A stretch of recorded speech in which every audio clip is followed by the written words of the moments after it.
Hello friends, very good morning. Myself Achika and you heartily welcome on your YouTube channel Be Positive. और आज date है 4 मई 2022 और दिन है बुधवार। और आज का दैनिक जागरण हम डिस्कस करेंगे। बहुत ज़्यादा खास न्यूज़ नहीं है गाइस, जो कुछ भी एग्ज़ाम पर्सपेक्टिव से और आपके अवेयरनेस पर्सपेक्टिव से इम्पॉर्टेंट न्यूज़ होंगी, हम उस पर डिस्कस करेंगे। और आपको डिटेल में अगर इसे पढ़ना है तो आप इसके डिस्क्रिप्शन में लिंक दी हुई कि वहाँ से आप जाके टेलीग्राम पे इसे एक्सेस कर सकते हैं। तो आइए हम स्टार्ट करते हैं न्यूज़। पहली न्यूज़ है मोदी डेनमार्क की पीएम मेट फ्रेडरिक्सन से मिल रहे हैं और उनसे शीर्ष स्तरीय वार्ता में उन्होंने यही बात दोहराई कि यूक्रेन में शीघ्र युद्ध विराम हो। और इसके साथ इन्होंने ग्रीन स्ट्रेटजिक पार्टनरशिप की भी समीक्षा की। और ऐसा बोला जा रहा है कि मतलब और ज़्यादा पार्टनरशिप को ये प्रमोट करेंगी दोनों देश मिलके। और इसमें ये बताया गया है कि डेनमार्क से मिलकर भारत दुग्ध क्षेत्र में सेंटर ऑफ एक्सीलेंस स्थापित करेगा। और डेनमार्क को दुग्ध उत्पादन में बहुत उन्नत माना जाता है, इसी वजह से ऐसा निर्णय लिया जा रहा है। दोनों देशों के बीच मंगलवार को 7 और भी समझौते किए गए, जो श्रमिक को लेके हो, उनकी आवाजाही को लेके हो, फ्री ट्रेड एग्रीमेंट को लेके हो और प्रशिक्षण को लेके हो, इन सब चीज़ों पे, या फिर ग्रीन फ्री कॉरिडोर को लेके हो, इन सब चीज़ों को लेके ऐसे 7 द्विपक्षीय वार्ता पे हस्ताक्षर करा गया। और इसके साथ में ये यही बोल रहे हैं डेनमार्क के प्रधानमंत्री कि मेरा संदेश साफ है, राष्ट्रपति पुतिन को इस हमले और लोगों की मौत को रोकना होगा। मुझे उम्मीद है कि भारत पुतिन पर इसके लिए दबाव बनाएगा। जैसा कि सभी लोगों को पता है कि इंडिया और रशिया का रिलेशन हमेशा से ही बहुत फ्रेंडली रहा है, बहुत डीप फ्रेंडली रहा है। तो ये लोग ऐसी उम्मीद जता रहे हैं कि अगर भारत चाहे तो थोड़ी सी पहल कर सकता है रशिया पे दबाव बनाने की, और रशिया भी इनकी बात को अवश्य ही मानेगा। फिर दूसरी न्यूज़ की अगर हम बात करें तो गाज़ियाबाद हिजाब प्रकरण, पुलिस ने 2 छात्राओं से की पूछताछ, थाने पर हंगामा। ऐसा मतलब जताया जा रहा है, विचार ऐसा किया जा रहा है कि ईद के ही 2 दिन पहले और पूरे यूनिवर्सिटी में, पूरे कॉलेज में सिर्फ 12 ही छात्राओं ने हिजाब को लेके इस तरीके से क्यों विरोध किया। और फिर फटाफट से जिस तरीके से इन्होंने न्यूज़ वायरल कर दिया और हंगामा कर दिया, हाईवे को जो है रोकने की पूरी व्यवस्था इन लोगों ने बना दी फटाफट। तो ऐसा माना जा रहा है, ऐसा कयास लगाया जा रहा है कि कहीं न कहीं ये लोग किसी और साजिश से जुड़े हुए हैं, जो त्योहार के बहुत शांत माहौल में दंगा फैलाने की कोशिश करी जा रही है। मतलब इनका जो है जुड़ाव किसी और बड़े लेवल के आतंकी संगठन से ना हो, ऐसा बोला जा रहा है। सीमाओं से छेड़छाड़ करने वाले पर पलटवार करता है भारत, शाह बोल रहे हैं वहाँ पे। अभी इन्होंने नृपुतुंगा विश्वविद्यालय के उद्घाटन के अवसर पर इन्होंने ऐसा बोला है कि इसके पहले अमेरिका और इजराइल ही ऐसे 2 देश हुआ करते थे जो सीमाओं की छेड़छाड़ पे तुरंत पलटवार करते थे। लेकिन इन्होंने 2019 में हुए सर्जिकल स्ट्राइक को और आर्टिकल 370 और 35A को हटाने की तरफ संबोधन करते हुए इन्होंने बोला है कि अब इंडिया भी इन 2 देशों के साथ इस तरीके से शामिल हो गया है, जो कि सीमाओं से छेड़छाड़ करने पर तुरंत पलटवार करता है और इसे बिल्कुल भी बर्दाश्त नहीं करता है। ये एक बहुत अच्छी खबर है। पहली बार उत्तर प्रदेश में सड़कों पर नहीं हुई ईद की नमाज। लोग बहुत ही एक्चुअली इसमें परशुराम जयंती, अक्षय तृतीया और ईद, ये तीनों महापवित्र पर्व एक ही दिन पे पड़े। और जिसमें बहुत ज़्यादा कयास लगाया जा रहा था कि हिंदू मुस्लिम दंगे हो सकते हैं, लेकिन बहुत ही शांतिपूर्वक सारी चीज़ें संपन्न हुई, पूजा हो या नमाज हो। और लोग सड़कों पे उतरकर 50,000 से 1 लाख लोग सड़कों पे उतरकर नमाज़ अदा करते थे। लेकिन इस बार हमारे मुख्यमंत्री योगी आदित्यनाथ जी ने उनसे अनुरोध किया था और उन्होंने उनका मान रखा और लोगों ने बहुत शांतिपूर्ण ढंग से उत्तर प्रदेश में मनाई अपनी ईद और अपना और भी त्योहार। सीरम ने बच्चों के टीके की कीमत 900 से घटाकर 225 रुपये कर दी है। अभी सीरम इंस्टीट्यूट ऑफ इंडिया, जो कि निर्माण करता है वैक्सीन की, तो वो अभी प्राइवेट जो हॉस्पिटल्स थे उनको 900 रुपये में ऐसा सेल कर रहा था, लेकिन अभी उसका घटा दिया है। ताकि ये घटाया है इन्होंने राष्ट्रीय तकनीकी सलाहकार समूह की सिफारिश पर, 12 से 17 एज ग्रुप के समूह को ये लगने वाला है टीका। नमाज के बाद शहर में जोधपुर में भड़की हिंसा। इसमें वही है कि कहीं ना कहीं से तो न्यूज़ आनी ही थी इतने बड़े बड़े त्यौहार पे दंगे का। दशकों की समस्याएं 2 साल के भीतर होंगी ख़त्म। ये अफस्पा के संदर्भ में बात करी जा रही है, जो वहाँ पे फोर्सेस लगाई जाती हैं सशस्त्र बल की, जो कि विशेषाधिकार से रिलेटेड होती हैं। उसमें ये होता है कि इनको पूरी छूट होती है कि जिस पे शंका भी है ये उस पे कार्रवाई कर सकते हैं तुरंत। तो ये कह रहे हैं कि धीरे धीरे करके अभी असम के में पूरी तरीके से ये रेडिकेट कर दिया गया है और त्रिपुरा नागालैंड में चरणबद्ध तरीके से ये एक एक करके हटाया जा रहा है और 2024 तक ये समूल इसका निदान कर दिया जाएगा और लोग बहुत अपना सामान्य जीवन वहाँ पे जी सकेंगे। और इसके साथ ही जम्मू कश्मीर में 2024 के विधानसभा चुनाव को लेके भी ये न्यूज़ है कि ये लोग यहाँ पे कराएंगे और एक विधानसभा द्वारा चुनी हुई सरकार अदा करेंगे जम्मू कश्मीर को। 14 से 14 मामले हो गए हैं केंद्र के कोरोना के, और इसमें लेकिन ये एक अच्छी न्यूज़ है कि जिस तरीके से ट्रीटमेंट और इरेडिकेशन चल रहा है और एहतियात बढ़ता जा रहा है, कोरोना की दर जो है बढ़ने की वो 5.97 हुई है, घट करके 6.42 से। दिल्ली में बनेगा देश का पहला ई कचरा प्रबंधन। इसमें ये बताया जा रहा है कि ये जो ई कचरा होते हैं, ई कचरा क्या होता है guys? Computer, refrigerator, air condition, मतलब ये जितनी इलेक्ट्रॉनिक चीज़ें होती हैं ये एक टाइम के बाद काम में ना रहने की वजह से इनका जो इकट्ठा होता है ख़राब प्रोडक्ट्स, वो सब ई कचरा के अंतर्गत आते हैं। और ये इसमें बताया जा रहा है कि दिल्ली में बहुत भारी मात्रा में, मतलब सालाना 2 लाख टन ई कचरा निकलता है और अभी ई कचरा प्रबंधन पार्क बनाए जाने का बात चल रही है यहाँ पे। और इसमें ये कहा जा रहा है कि पूरा पार्क जो है वो ई पार्क संग्रह, भंडारण और वर्गीकरण और फिर रिसाइकलिंग को लेके इसके तर्ज पे काम करेगा। और अभी ये कागज़ पे ही है, धरातल पे ये कब आता है ये देखने की बात है। हालांकि पहल बहुत अच्छी है। इसके बाद हम अगर दूसरी इम्पॉर्टेंट न्यूज़ की बात करें तो ये प्रधानमंत्री मोदी जी कह रहे हैं कि सांस्कृतिक विविधता भारतीय समुदाय की शक्ति है। वहाँ पे जितने भी डायस्पोरा हैं, चाहे वो जर्मनी हो या डेनमार्क हो, वहाँ पे संबोधित करते हुए ये बोलते हैं कि हमें मतलब भारतीयों पे बहुत गर्व है, उनकी उपलब्धियों को जो वो विदेश में आके हासिल करते हैं उन्हें देख के, सुन के, और वहाँ के प्रधानमंत्री और राष्ट्रपतियों द्वारा इसका बखान सुन के काफ़ी गौरवान्वित महसूस करते हैं। तो वो बहुत बहुत बधाई दे रहे हैं। और इसके साथ इन्होंने ये मुद्दा भी कवर किया कि धरती को नुकसान पहुंचाने में हालांकि भारत की उतनी ज़्यादा भूमिका नहीं रही जितनी other developed countries like America और रशिया, जापान, इन सब की, और जितने भी नॉर्थ कंट्रीज़ हैं यूरोपियन। लेकिन फिर भी भारत भले ही गंदा करने में, उसे प्रदूषित करने में उसकी भूमिका ना रही हो, लेकिन उसके इरेडिकेशन में वो बहुत महती भूमिका निभा रहा है।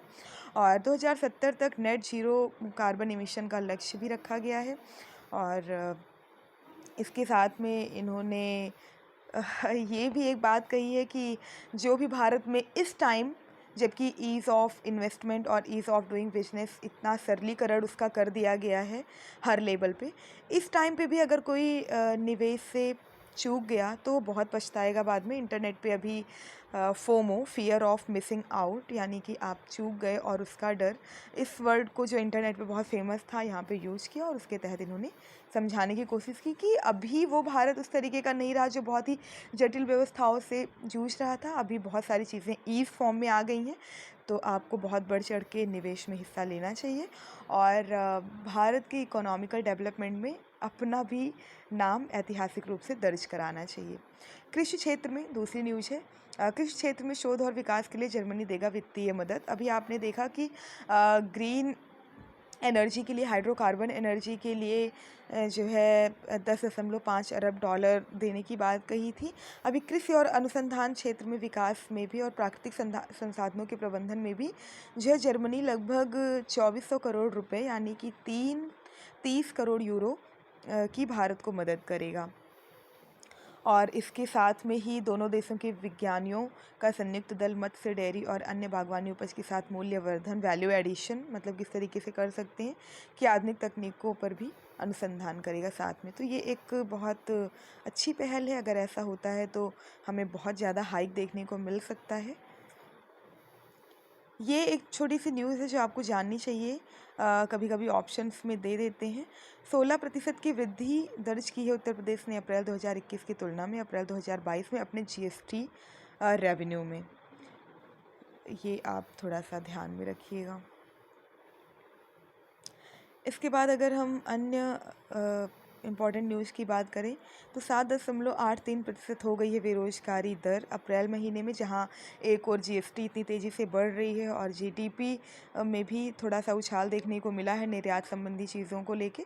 वहां पे बेरोजगारी भी कहीं से कम नहीं है और बेरोजगारी की वजह से ही पलायन भी हो रहा है। इसमें ये बता रहे हैं कि शहरी बेरोजगारी जो है वो 9.22% है और ग्रामीण इलाकों में यह 7.18% है, जो कि कहीं ना कहीं बहुत दुखद चीज़ है। कई राज्यों ने आदर्श कारागार नियमावली स्पष्ट नहीं की। अपनी स्थिति गृह मंत्रालय ये बोल रहे हैं कि 2016 में ही नियमावली जो है आदर्श कारागार की कि वहाँ पे स्वास्थ्य सुविधाएं कैसी होनी चाहिए और वहाँ पे जैमर को बहुत प्रभावशाली रूप से लागू करना चाहिए और इसके साथ ही उनकी जो बुनियादी ज़रूरतें होती हैं जो भी कैदी हैं उनकी, और भ्रष्ट आचरण वाले कर्मचारियों की अनावश्यक आवाजाही के साथ में मोबाइल फ़ोन के इस्तेमाल पर अंकुश लगाने संबंधी कई सारी ऐसी नियमावली सौंपी गई थी और उस पे केंद्र ने राज्यों को अपना रुख स्पष्ट करने की बात कही थी, लेकिन अभी तक ये बोल रहे हैं कि हमें कोई भी स्पष्टीकरण इसका मिला नहीं है, तो इस पर ध्यान देने की अभी ज़रूरत है। ये एक राजनीतिक चीज़ नहीं है गाइस, राजनीतिक चीज़ तो है लेकिन थोड़ा सा कहीं ना कहीं प्रेम और सौहार्द की बात है, इसलिए मुझे लगा कि मुझे इस न्यूज़ को भी थोड़ा सा टच करना चाहिए।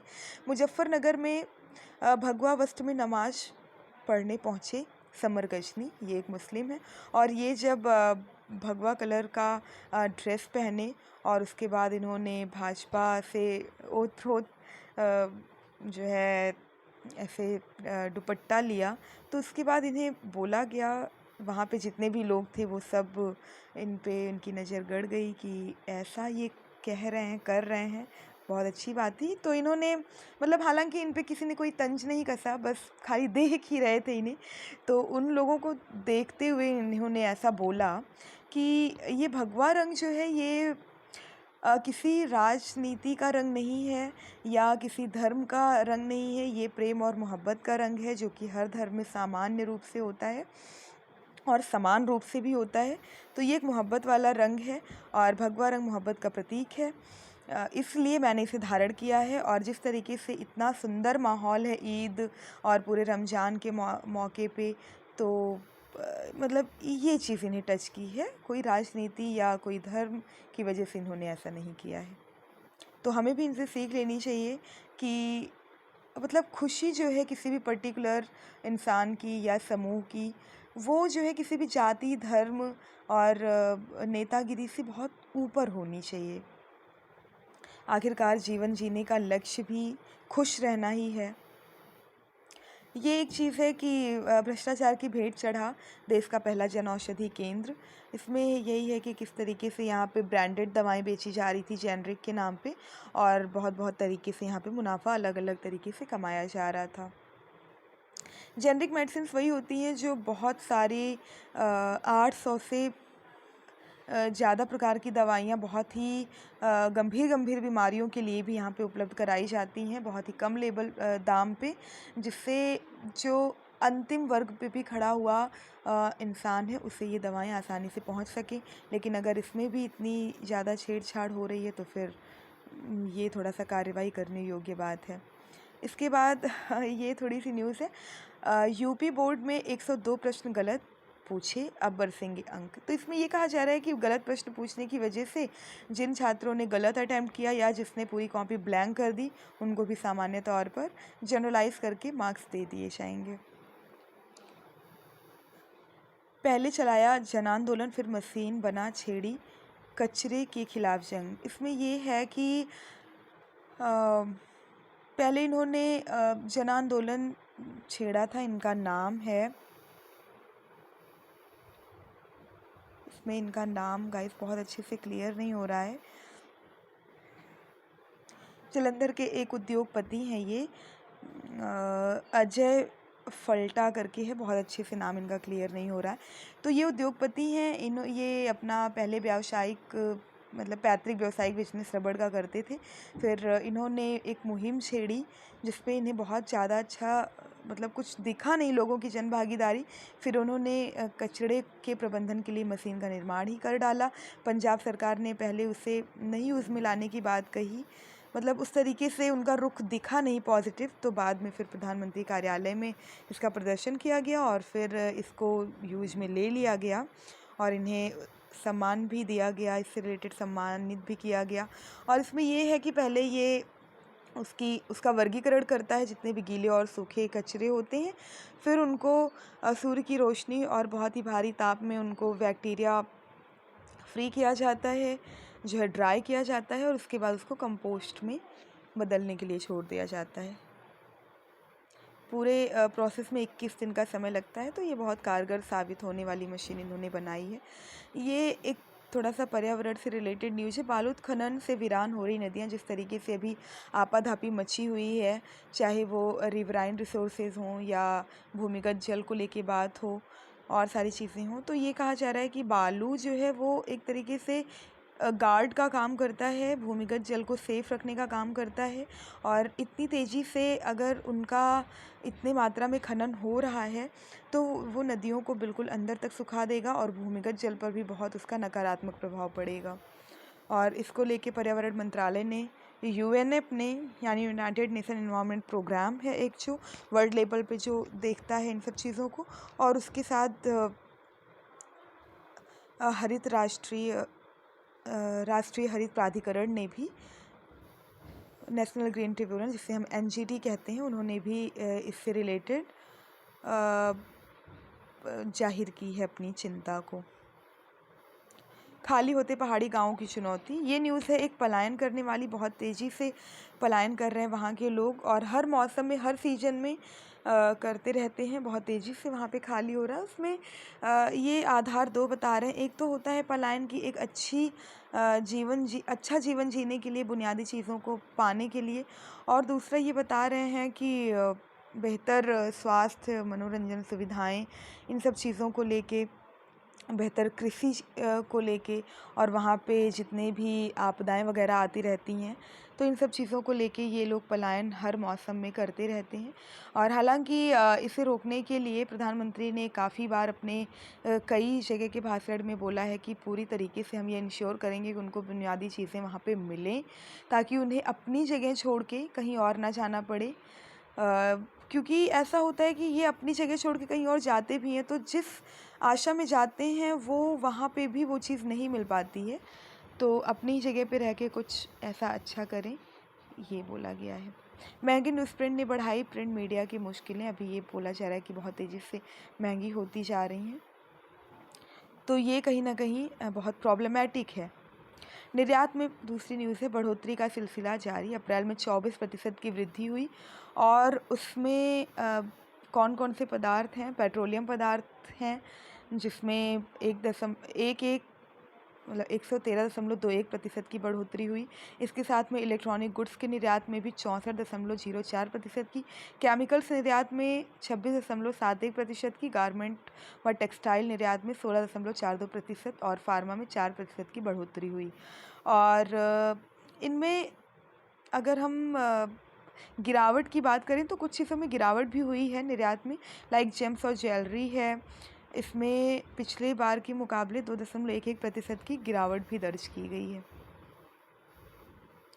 इसके बाद और भी ये एक न्यूज़ है, ताजमहल को तेजो महालय के नाम से संबोधित करते हुए परमहंस आचार्य हैं अयोध्या के, इन्होंने जो है इसके शुद्धिकरण के लिए पूजा रखी। खैर इन्हें रोक दिया गया वहाँ के पुलिस बल के द्वारा कि आप इस तरीके से नहीं कर सकते हैं, तो इन्होंने आमरण अनशन ले लिया है अन्न जल त्याग के। मतलब क्या ही करते रहते हैं, जो काम है आप वो करिए, पता नहीं क्या करते रहते हैं।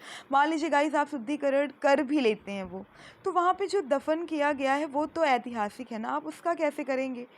कुछ भी मतलब बैठे बिठाए जो करना है शुरू हो जाते हैं, समझ ही नहीं आता क्या है।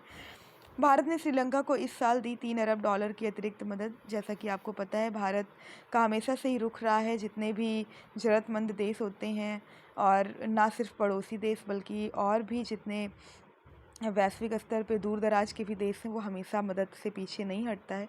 तो अभी आपको पता है, आर्थिक तंगी की वजह से जो जूझ रहा है यहाँ पे श्रीलंका, उसे $3 अरब की अतिरिक्त मदद दी है। इसके साथ में आपने देखा होगा पिछले दिनों दवाइयाँ वगैरह भी